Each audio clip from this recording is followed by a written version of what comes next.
setelah bikin 5 atau 6 film horor ternyata saya masih belum bosan juga sih dengan genre ini.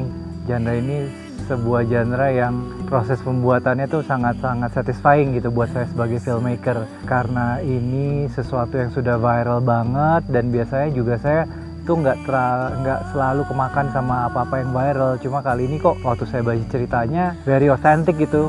Jadi sebenarnya bukan karena horornya, bukan karena viralnya juga, tapi ceritanya duluan sih. Ceritanya itu sangat otentik, yang lokal banget. Jadi itu yang buat saya tertarik untuk menggarap KKN di Desa Penari. Saya kira ini KKN ini benar-benar is the next big thing. Dan ceritanya belum pernah saya baca buku semenarik itu. Pembaca ini ekspektasinya sangat-sangat tinggi, atau masyarakat yang tahu tentang KKN ini sangat tinggi. Jadi saya punya beban, punya tanggung jawab yang lebih besar supaya kita nggak asal buat. Tinggal treatmentnya pasti ada tambahan, lebih dibikin lebih keren.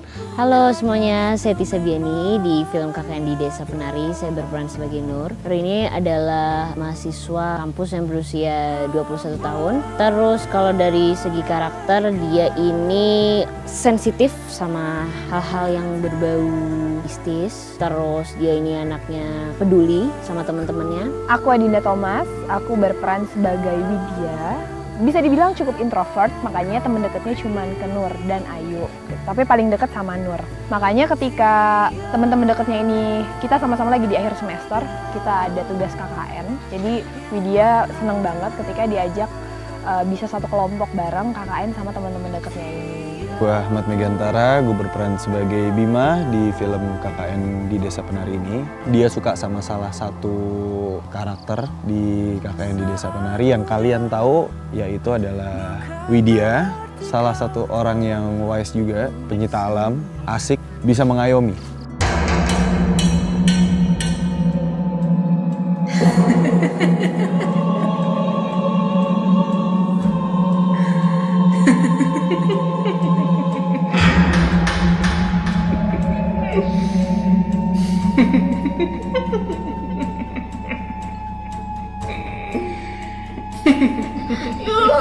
Yuk sadar yuk.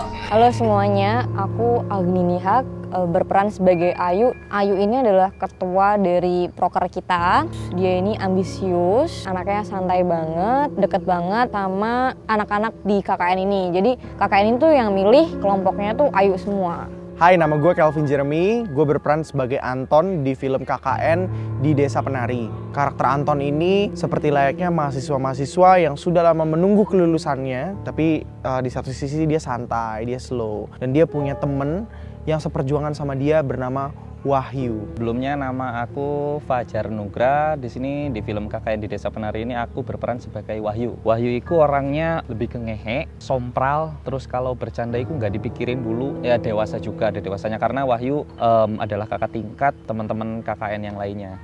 Saya Kiki, di KKN Desa Penari ini saya berperan sebagai Pak Prabu, kepala desanya gitu. Kepala Desa Penari ini yang awal mulanya masih mikir-mikir ada mahasiswa yang mau KKN di sini karena memang belum pernah ada yang KKN di desa itu.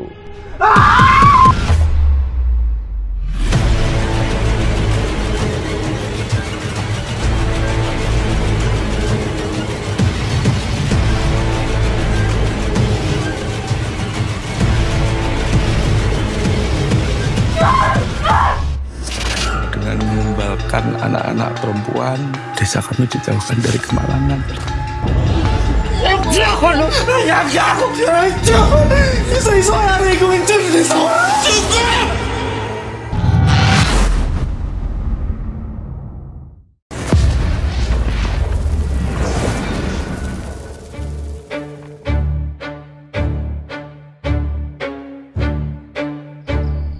Lapor dari bengi-bengi, Widya.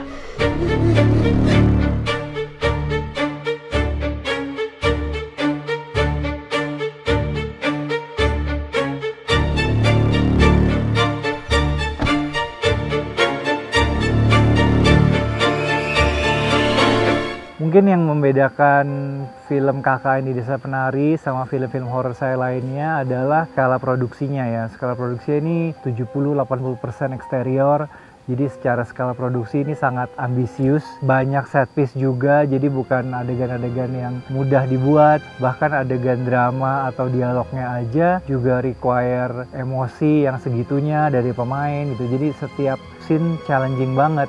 Juga pengennya tuh karena kita sudah berkali-kali bikin film horor, tiap horor yang kita bikin bareng tuh maunya skalanya meningkat gitu. Kita selalu jadi bigger scale maunya. Dari segi gambar, dari film Awi sebelumnya jauh-jauh standar yang berbeda. Ini udah international appeal dan salah satu DOP yang terbaik bagi saya itu Ipung.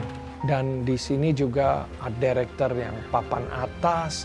Jadi dari segi krunya juga kita nggak nanggung. Akan yang pertama film horror, film Indonesia dengan anamorphic lens, dan Anda akan lihat sehebat apa ini. KKN Desa Penari ini udah lumayan cukup viral di thread Twitter, dan kebetulan sekitaran aku tuh ngikutin beritanya gitu, mulai dari kakak aku, saudara aku, dan keluarga-keluarga aku dan teman-teman aku lainnya. Dan pas ditawarin film ini, awalnya sebenarnya takut gak bisa memerankan si karakter Nur ini dengan baik, karena pastinya kan penonton udah punya ekspektasi yang tinggi sama pemeran-pemeran yang main film KKN di Desa Penari gitu. Cuman karena aku suka tantangan dan menurut aku kenapa enggak dicoba, jadi ya aku makanya mau ngambil film KKN di Desa Penari. Cerita KKN di Desa Penari sendiri memang sudah cukup viral di Indonesia. Dari jauh-jauh waktu sebelum aku dapat penawaran untuk main film di film KKN aja, aku sudah baca gitu cerita ini. Dan kesempatan yang luar biasa yang diberikan oleh MD, terima kasih sudah percaya untuk Adinda memerankan sebagai Widya. Kita di sini melakukan yang terbaik, bukan hanya karakter Widya, bukan hanya saya, tapi teman-teman yang lain. Kita bergandengan tangan, kita observasi bersama, kita belajar bersama, kita bangkitkan tokoh kita masing-masing bersama, sehingga bisa diapresiasi dengan baik dan juga memberikan kesan yang baik.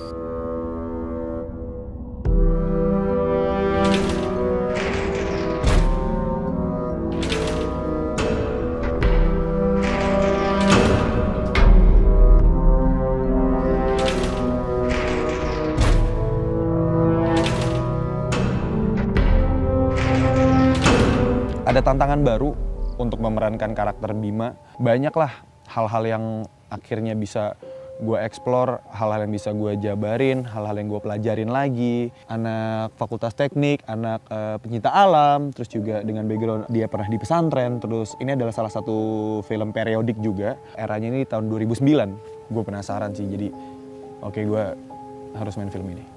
Bukan karena semata-mata karena banyak orang yang tahu ceritanya, tapi pasti ada banyak ekspektasi orang di luar sana nih, wah filmnya bakal seseru apa ya. Tantangan juga karena gue harus memerankan peran yang berbeda. Ini adalah kumis terpanjang seumur hidup gue, dan gue tidak pernah memerankan dalam bahasa Jawa. Kesulitan yang pemain rasa ini justru membangun feel-nya gitu, kayak wah gue makin ngerasa KKN beneran nih gitu, dan makin bisa mendalami setiap ceritanya ya. Suasana syutingnya asik, krunya juga asik, cast-nya juga asik-asik, seru, saling mendukung. Terus juga medannya kita membutuhkan waktu kurang lebih 1,5 jam buat sampai di setnya. Ini bener-bener kalian bisa lihat deh di belakang ini kayak hutan banget. Kita bener-bener pakai set yang asli gitu. Jadi ya emang sedikit kesusahan gitu kalau misalkan ada hujan, apalagi eksterior gitu. Cuman semuanya happy, dan dengan set kayak gini juga jadi kepacu lagi sih emosinya. Gimana yang harus kita rasain pada saat itu juga. Ini tuh adalah film horor pertama yang pernah aku mainin. Jujur aja sih, tingkat kesulitannya melebihi film-film yang sudah aku jalanin, karena film yang sebelumnya ya wes satu frekuensi sama bidang aku, itu stand up comedy, film komedi. Bisa mencoba gimana sih beratnya ngejalanin film horor ini.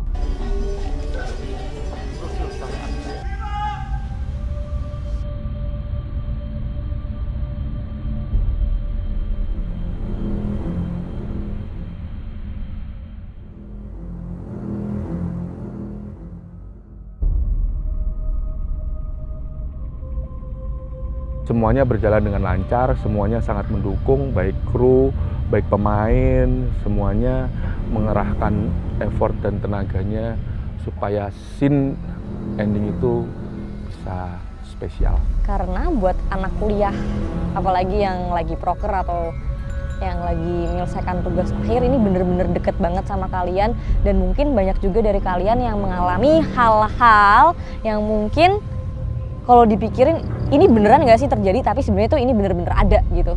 Jadi kalian harus nonton gitu. Menurut aku ada adegan tersulit aku di film Kakak di Desa Penari sesuai dengan judul. Jadi aku dituntut untuk menari, dimana emang gue tuh aslinya basicnya bukan penari, yang emang benar-benar kayak ada workshop dulu sebelum syuting, kira-kira 2 mingguan, dan itu dituntut emang harus bisa banget nari karena ada satu adegan yang memposisikan diri aku tuh sebagai ya udah jadi penari profesional gitu. Terus juga kami workshop, terutama aku workshop, sebenarnya ada beberapa pemain, ada Kak Aulia Sarah, ada Agni sama Megan. Kami workshop sama ular, cuman yang mungkin workshopnya cukup ribet karena dibandingkan semuanya mungkin ya yang paling penakut dan paling takut sama ular tuh aku gitu, kayak ular.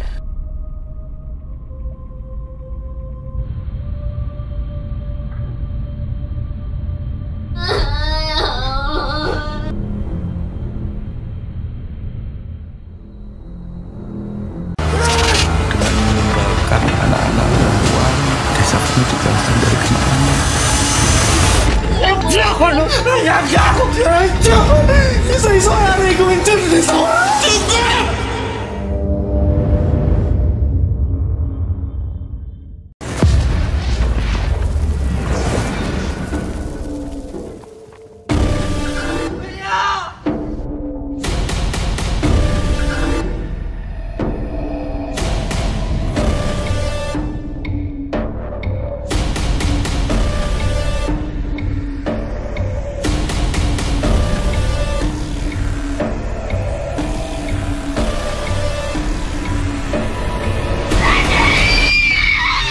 Kenapa Awi? Pertama ada 7-8 sutradara yang mau buat film ini, belum pernah dikejar sampai segitunya on a non-franchise. Awi ini punya track record dari Danur, Universe, dari 123 ASI, dia tahulah membuat horror.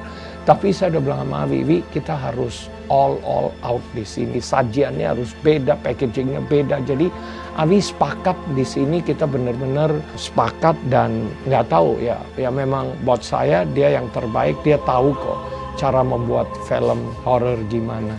Dan saya kira di tangan Awi bakal beda. Didirect sama Mas Awi ini pertama kalinya sih buat aku. Dengan cara Mas Awi ketika reading itu adalah workshop juga bersamaan. Jadi ketika reading kita juga mempraktekkan scene-nya lalu direkam, sehingga gambaran kondisi yang nanti kita bakal kayak gimana itu tuh ketika ya tadi misalnya dengan cuaca seperti ini, sore-sore udah sangat tight, bakal hujan gitu.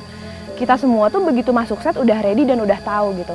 Kalau Om Awi itu tipe sutradara yang terlalu membebaskan pemain gitu. Jadi kita tuh bisa banyak improv juga di sini, terus banyak inisiatif gitu. Jadi ya pokoknya dia ngebebasin pemain aja sih gitu, nggak terlalu nuntut pemain harus gimana gitu. Jadi pusing kan pastinya kan. Jadi ya baik sih. Seperti yang kita tahu, Mas Awi sangat sukses terutama di film Danur 123. Suatu kehormatan juga saya bisa didirect nih sama Mas Awi. Gue rasa ini bisa jadi satu dimensi baru dari sisi gue sebagai aktor. Biasanya main musik, terus didirect sama Pak Awi dan tim. Ini bisa membuka perspektif gue lebih lagi sebagai aktor lah. Yang tadinya mungkin gini main film pertama, oke, main film kedua lebih luas lagi, dan ya bisa banyak belajar gitu. Jadi satu kehormatan juga. Terima kasih.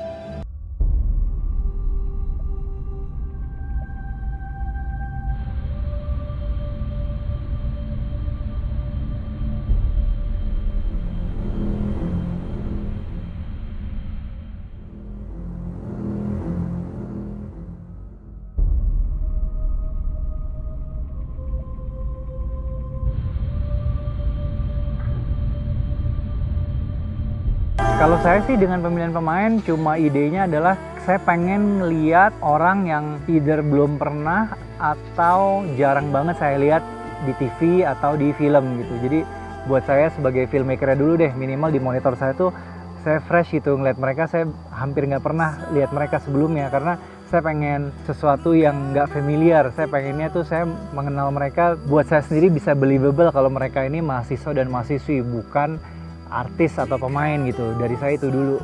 Jadi memang saya requestnya ke MD, ke Sanjay juga, jangan kasih saya yang udah sering main film deh gitu. Saya pengennya boleh bilang new faces deh gitu. Membangun chemistry dengan anak-anak muda sangat enak sekali diajak kerjasama. Kita sering diskusi tentang karakter, sering diskusi tentang dialog-dialog, kita sama-sama belajar tentang dialek bahasa Jawa Timur.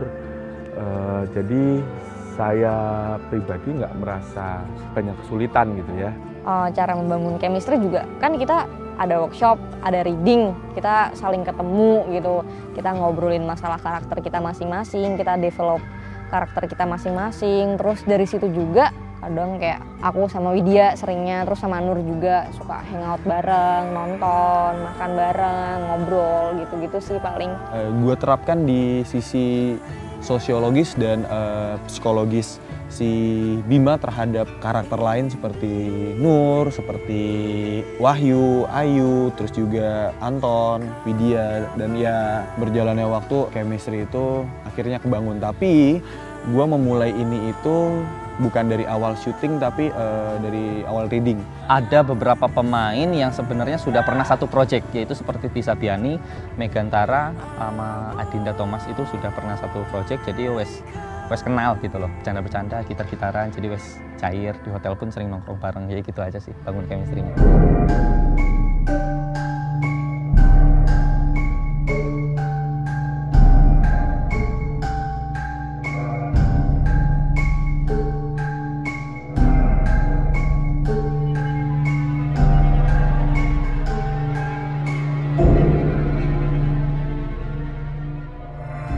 Suatu yang beda lah. Saya mau film horror Indonesia to the next level. Itu harapan saya dari KKN. Pesannya mungkin kalau kita sedang bertamu di tempat orang gitu kan, selalu ingatlah gitu, kita jaga sikap, jaga behavior, jangan sembarangan, karena sekali kita melanggar ya ada akibatnya gitu. Salah satu cerita yang tidak bisa dilupakan oleh teman-teman KKN adalah cerita yang dibuat di film KKN ini, yang berdasarkan cerita nyata. Pesan itu bisa diterima setelah nonton filmnya pasti. Ada yang hidup tapi nggak terlihat gitu, jadi kalian harus lebih berhati-hati lagi. Harapannya juga sih bisa menjadi inspirasi buat yang nonton. Jadi pasti penasaran kan, kalau misalkan di novel tuh punya imajinasi sendiri, sekarang bagaimana sih kalau misalkan difilmkan dan jadi gambar.